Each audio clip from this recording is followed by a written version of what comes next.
klik this video dan semoga kalian sehat selalu dan dalam lindungan Tuhannya masing-masing. Di Indonesia, cerita hantu udah melekat banget kan dan sulit buat misahinnya.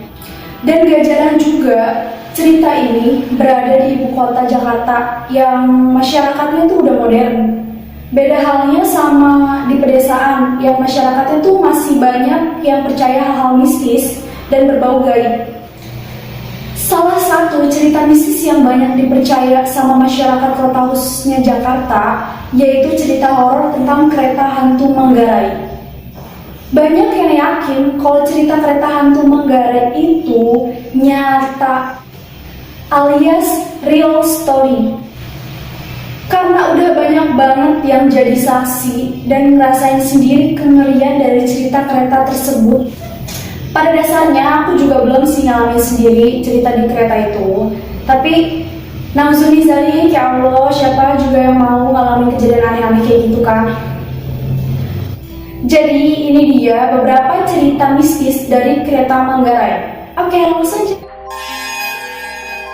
Yang pertama, kereta hantu Manggarai. Dinamakan kereta hantu Manggarai karena emang berasal dari stasiun Manggarai. Kalau kalian sering naik KRL jurusan Jakarta ke Bogor, pasti udah sering dengar kan tentang cerita mistis ini. Sama halnya kayak kisah yang diceritain sama penjaga pintu lintasan yang bernama Sutrisno. Sutrisno ini merupakan seorang penjaga pintu lintasan di area Bukit Turi. Dan pada suatu hari pas malam-malam, dia dengar suara sirine yang berarti bakal ada kereta melintas kan. Tapi bingung nih dia, karena tuh kereta kok bunyinya jam 4 pagi, seharusnya kan jam 5 pagi kan. Wah, mau ada kereta melintas nih. Loh, tapi kan baru jam 4 pagi. Kayak gitu contohnya. Nah, kaget tuh dia karena ada rangkaian kereta dengan 4 gerbong yang melintas di depan dia sendiri. Tuh, 2, 3, 4. Karena si bapak ini masih nggak percaya, akhirnya dia ngecek lebih jauh. Dan tahu nggak apa yang dia lihat? Dia melihat kereta itu nggak ada penumpang sama sekali. Dan parahnya tuh, keretanya nggak ada masinisnya alias pengemudinya.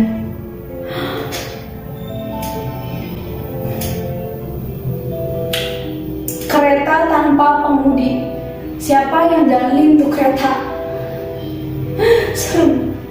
Ditambah dengan kondisi gerbong yang udah gelap banget dan nambah kemudian di kereta itu.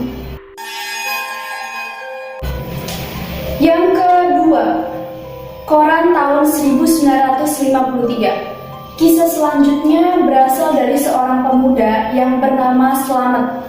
Dia merupakan seorang warga yang tinggal di sekitar stasiun Manggarai. Pada suatu hari, dia didatangi nih sama seorang pemuda yang kebingungan, yang lagi nyari transportasi. Pas pemuda itu nanya ke si Slamet, itu tuh udah sekitar jam setengah 12 malam. Dan pemuda itu bilangnya kalau dia turun dari stasiun Depok. Baru aja turun gitu.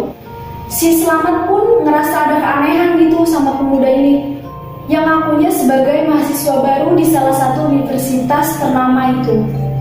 Karena si Slamet ini udah hafal banget kalau jadwal kereta yang berhenti di stasiun Depok itu jam 10 malam, sedangkan si pemuda itu bilangnya dia baru aja nyampe sekitar jam setengah 12 malam. Pas mereka ngobrol, pemuda itu bilang kalau dia barusan naikin kereta yang penumpangnya itu kelihatan kayak mayat, mukanya pucat dan pakaiannya serba putih. Selain itu, para penumpang juga nggak ngelakuin interaksi sama sekali di dalam kereta. Nah, pas berada di dalam kereta, si pemuda itu kebetulan sempat minjem koran dari salah satu seorang penumpang dan dia lupa balikin tuh koran. Nah, si Slamet yang dengar tuh cerita nggak langsung percaya aja.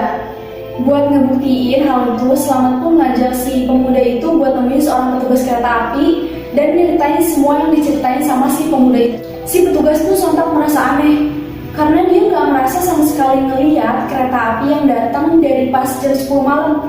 Karena kan emang jadwalnya tuh terakhir jam 10 malam kan. Nah, demi ngeyakinin selamat sama si petugas kereta api itu, pemuda ini pun menunjukin koran yang tadi dipinjemnya, yang lupa dia balikin itu loh. Dan setelah diperiksa, mereka pun tiba-tiba kaget. Karena koran yang ditunjukin sama pemuda itu merupakan koran terbitan tahun 1953. Dua. Bayangin tiba-tiba ada koran tahun 1953 dipinjam dari orang.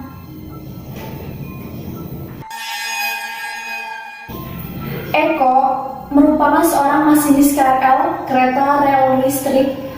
Saat itu dia pengen siap-siap pulang kerja sekitar pukul 10 malam. Pas itu dia deket kamar mandi dan tiba-tiba dia mendengar suara perempuan sedang menangis. Selang beberapa detik, suara itu berubah menjadi suara cekikikan, alias kayak ketawa-ketawa kecil gitu.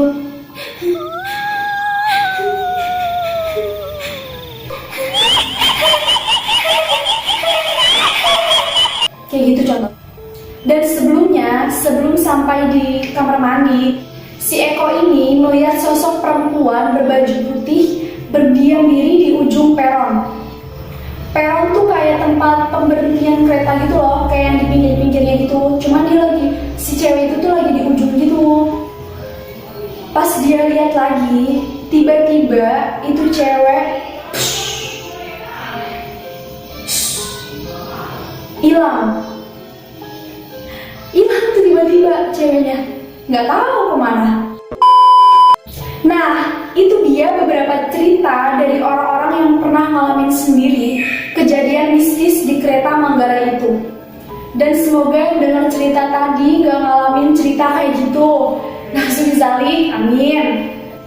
Apabila kalian suka dengan video ini, jangan lupa subscribe, like, comment, and share. Jangan lupa buat nyalain lonceng notifikasi